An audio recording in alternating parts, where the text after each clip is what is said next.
Nah, sekarang kita masuk ke isu terakhir yaitu COVID-19. Jadi di sini saya akan membahas pertanyaan-pertanyaan penting mengenai COVID-19. Yang pertama, apakah coronavirus dan COVID itu ya? Pertama, coronavirus merupakan keluarga besar dari virus yang menyebabkan penyakit pada manusia dan hewan. Pada manusia biasanya menyebabkan penyakit infeksi saluran pernapasan, mulai flu biasanya hingga penyakit yang serius seperti Middle East Respiratory Syndrome atau MERS ya, dan sindrom pernapasan akut berat atau SARS.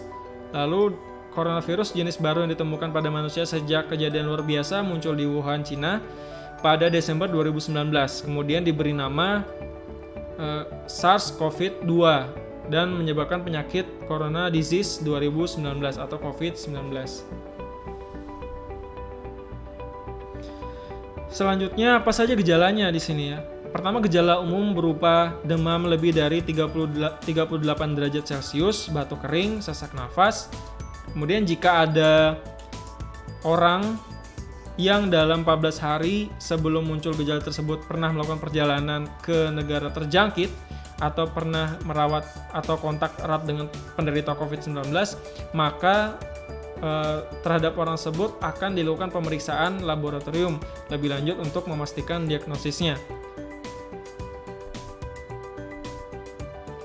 Lalu seberapa bahaya sih penyakit COVID ini? Jadi sekitar 80% dari kasus yang ada itu dapat pulih tanpa perlu perawatan khusus. Jadi 1 dari 6 orang mungkin akan menderita sakit yang parah, disertai kesulitan bernafas yang biasanya muncul secara bertahap. Walaupun angka kematian penyakit ini masih rendah, ya, namun bagi orang yang lanjut usia atau berusia lanjut maksud saya, dan orang-orang yang dengan kondisi medis yang sudah ada sebelumnya atau ada penyakit bawaan, mereka biasanya lebih rentan untuk menjadi sakit parah gitu ya. Melihat perkembangan hingga saat ini, lebih dari 50% kasus konfirmasi telah dinyatakan membaik dan angka kesembuhan akan terus meningkat. Yang keempat, bagaimana manusia bisa terinfeksi COVID-19? Jadi penyebaran penyakit ini melalui droplet atau tetesan kecil yang keluar dari hidung ataupun mulut si penderita COVID ketika batuk ataupun bersin. Jadi droplet tersebut kemudian jatuh pada benda di sekitarnya. Kemudian jika ada orang lain menyentuh benda yang sudah terkontaminasi dengan droplet tersebut, lalu orang itu menyentuh mata, hidung, dan mulut, maka orang itu dapat terinfeksi COVID-19. Kelima, apakah COVID-19 dapat ditularkan dari orang yang tidak bergejala? Jadi cara penularan utama penyakit ini kan dari droplet atau tetesan kecil yang dikeluarkan pada saat seseorang batuk ataupun bersin.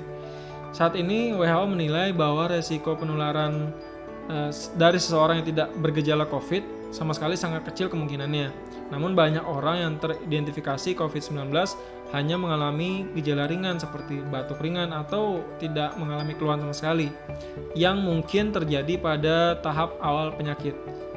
Jadi sampai saat ini para ahli masih terus melakukan penyelidikan untuk menentukan periode penularan atau masa inkubasi COVID-19. Nomor 6, apakah virus penyebab COVID-19 dapat ditularkan melalui udara? Tidak. Hingga saat ini, penelitian menyebutkan bahwa virus penyebab COVID-19 ditularkan melalui kontak dengan tetesan kecil atau droplet dari saluran pernapasan. Nomor 7, bisakah manusia terinfeksi COVID-19 dari hewan? Ya.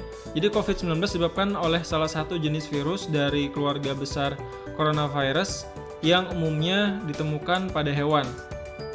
Sampai saat ini sumber hewan penularan COVID-19 belum diketahui. Para ahli terus menyelidiki berbagai kemungkinan jenis hewan penularnya. Namun akan jauh lebih baik untuk selalu mencuci tangan dengan sabun dan air setelah kontak dengan hewan peliharaan yang kita miliki. Kebiasaan ini dapat melindungi Anda terhadap berbagai bakteri, umumnya seperti bakteri E. coli, Salmonella yang dapat berpindah antara hewan peliharaan ke manusia. Yang kedelapan, berapa lama virus ini bertahan di permukaan benda. Sampai saat ini belum diketahui dengan pasti berapa lama COVID-19 mampu bertahan di permukaan suatu benda. Meskipun studi awal menunjukkan bahwa COVID-19 dapat bertahan hingga beberapa jam, tergantung jenis permukaan, suhu, dan kelembaban lingkungan. Namun, desinfektan sederhana dapat membunuh virus tersebut sehingga tidak mungkin menginfeksi orang lagi.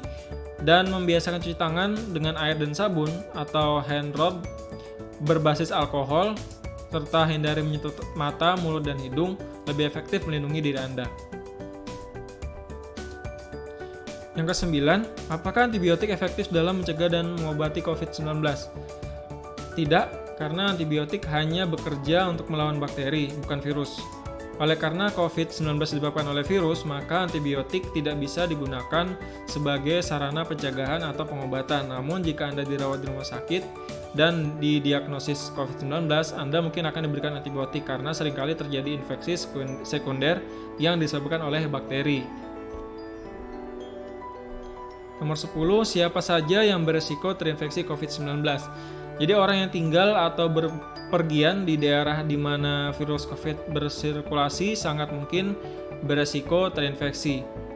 Mereka yang terinfeksi adalah orang-orang yang dalam 14 hari sebelum muncul gejala melakukan perjalanan dari negara terjangkit, atau yang kontak erat seperti anggota keluarga, rekan kerja, atau tenaga medis yang merawat pasien sebelum mereka tahu pasien tersebut terinfeksi COVID-19.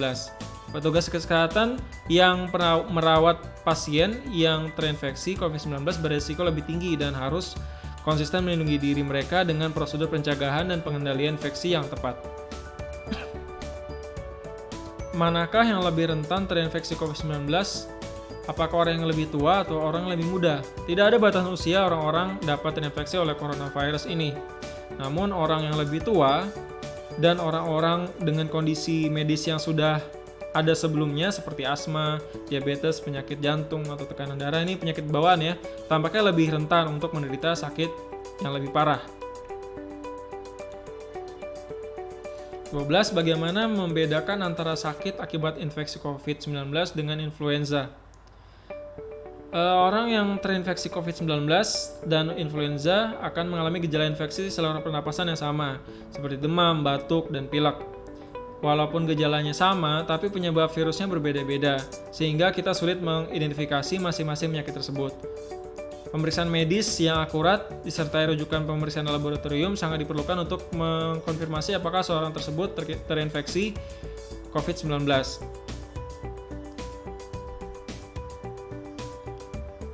Selanjutnya yang ke-12, berapa lama waktu yang diperlukan sejak tertular terinfeksi hingga muncul gejala penyakit infeksi COVID-19. Waktu yang diperlukan sejak tertular terinfeksi hingga muncul gejala disebut masa inkubasi. Saat ini masa inkubasi diperkirakan 1-14 hari dan perkiraan ini dapat berubah sewaktu-waktu sesuai perkembangan kasus. 13. Berapa lama waktu yang diperlukan sejak tertular atau terinfeksi hingga muncul gejala penyakit infeksi COVID-19? Waktu yang diperlukan sejak tertular atau terinfeksi hingga muncul gejala disebut masa inkubasi. Saat ini, masa inkubasi COVID-19 diperkirakan sekitar 1-14 hari. Dan perkiraan ini dapat berubah sewaktu-waktu sesuai perkembangan kasus yang ada. Yang ke-14, bagaimana cara mencegah penularan virus corona? Nah, yang pertama, menjaga kesehatan dan kebugaran tubuh sehingga sistem imunitas terjaga. Yang kedua, ketika batuk dan bersin, tutup hidung dan mulut dengan tisu atau bagian baju lengan kita. Lalu yang ketiga, hindari kontak dengan orang lain atau berpergian ke tempat umum. Yang keempat, hindari menyentuh mata, hidung, mulut, atau segitiga wajah. Yang kelima, gunakan masker penutup mulut dan hidung ketika Anda sakit atau saat berada di tempat umum. Yang keenam, buang tisu dan masker yang digunakan ke tempat sampah dengan benar, lalu cucilah tangan Anda. Dan yang ketujuh, menunda perjalanan ke daerah di mana virus itu ditemukan. Yang kedelapan, hindari berpergian keluar rumah saat Anda merasa kurang sehat, terutama jika Anda merasa demam, batuk, dan sulit bernafas. Yang ke-10, selalu pantau perkembangan penyakit COVID-19 dari sumber resmi dan akurat. Ikuti arahan dan informasi dari petugas kesehatan dan dinas kesehatan setempat. Yang ke-15, bagaimana situasi terkini di Indonesia. Jadi teman-teman bisa lihat di sini di infeksi.emerging.kemkes.go.id. Di sini lengkap info-infonya. Kemudian di mana supaya saya bisa mendapatkan media edukasi, informasi serta situasi perkembangan COVID-19. Di sini udah tertera ya. Cukup lengkap. Jadi teman-teman ketika ada situasi kondisi, ketika ada yang ketahuan COVID, silakan hubungi kontak tersebut. Terima kasih. Sampai ketemu di jurnal selanjutnya. Assalamualaikum warahmatullahi wabarakatuh.